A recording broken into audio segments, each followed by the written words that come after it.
I think women need to experience themselves.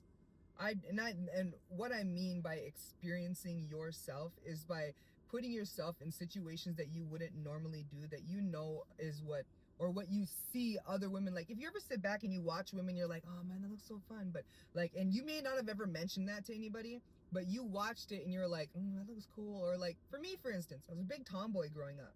I wanted to be like my dad, dress like my dad. I hung with my brothers. I played basketball, football, like ball shorts. Lisa knows I was the biggest tomboy. That's why all this beauty stuff that people be throwing at me now is like, whoa, slow down, guys. I didn't break necks my whole life that I'm aware of. But I always would look at girls or women wearing certain things and be like, man, I wish I could wear that. And then I would see like their nails, their hair, or how women walk around with their hair down. I'm like, I just can't do that crap. I just can't do that. It's so uncomfortable. It's so uncomfortable. It makes me hot. This is itchy. This is whatever. Experience yourself. And like Lisa has helped me push myself to put myself in such uncomfortable situations.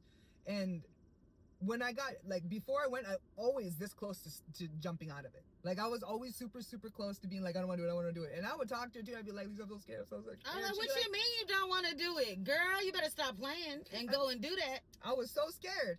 And then when I did it, what it did to me on the inside is different. I'm sorry. Because once I start to get to know me better, it's all over from there. I know that's right. Because I can walk down the street and I can look at you and I already know. You ain't got what I need. Nope. You ain't for me. You got to get to know yourself to know the difference between certain things. And when you wind up meeting people in your life, you should be able to depict them apart. And if you can't, then that means you need to do some more. Hear the things, hear the words that people are saying. Mm-hmm.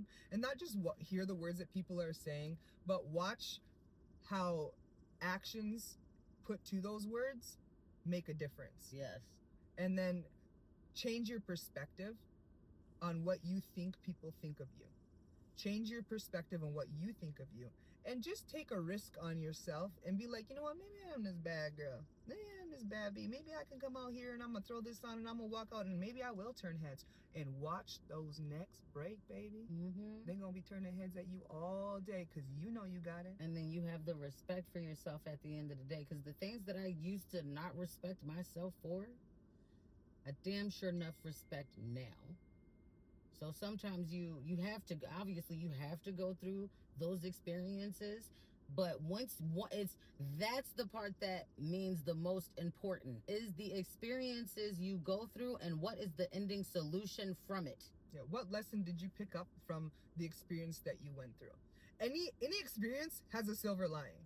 Like, reverting back to my mom. Yo, I wish my mom was here. But I'm glad I don't have to see her suffer anymore. But if my mom was here, I wouldn't be who I am today.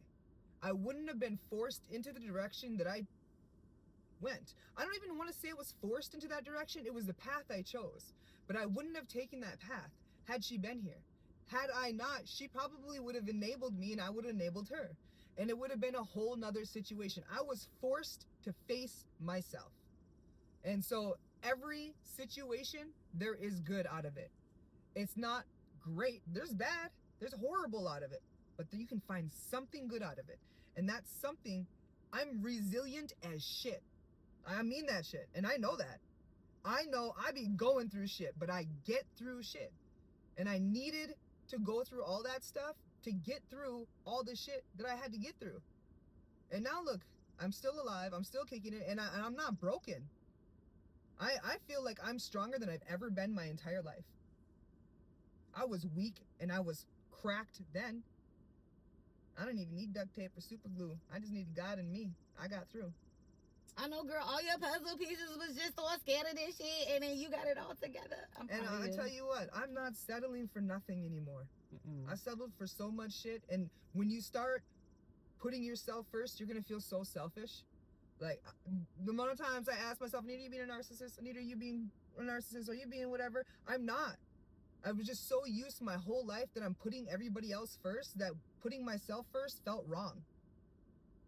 And I'm being open, I'm being honest, I'm not lying, I'm moving in the right direction, I'm putting in effort with true intentions.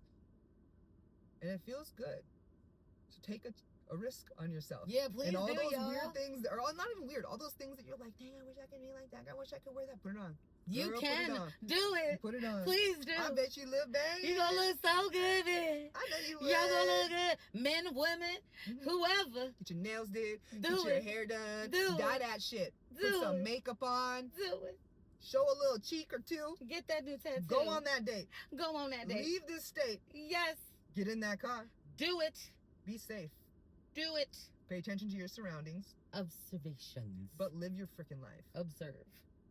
Step outside the boundaries. And if somebody ever told you that women needed to do and needed to be and should be and should and no.